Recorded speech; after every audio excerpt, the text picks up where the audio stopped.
नमस्कार. शिरूर वार्ता यूट्यूब चॅनलमध्ये आपलं स्वागत आहे. शिरूर पोलिसांनी आज बेशिस्त वाहन चालक व अल्पवयीन वाहन चालकांवर कडक कारवाई केलेली आहे.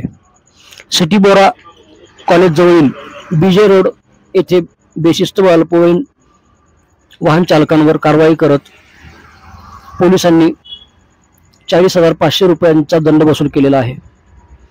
यामध्ये विना नंबर प्लेट, फॅन्सी नंबर प्लेटवर नाव टाकणे, ट्रिपल सीट चालवणे, विना लायसन गाडी चालवणे, भरधाव वेगाने गाडी चालवणे, बुलेट सायकलचे फटाके वाजवणे, काचा असणाऱ्या 4 व्हीलर अशा प्रकारच्या कृत्यांमध्ये हे सर्व सामील होते.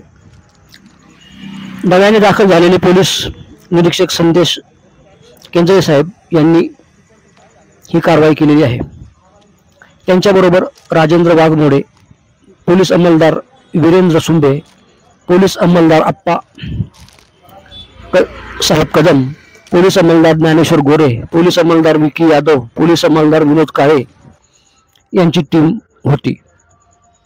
तसेच नव्याने दाखल झालेले पोलीस निरीक्षक संदेश केंद्रे साहेब यांनी शिरूरमधील नागरिकांना आपल्या 18 वर्षाखालील वयाच्या मुलामुलींना गाडी चालवण्यास देऊ नये असे आवाहन केलेले आहे आणि तसे आढळल्यास कडक कारवाई केली जाईल असेही श्री केंद्रे यांनी म्हटलेले आहे.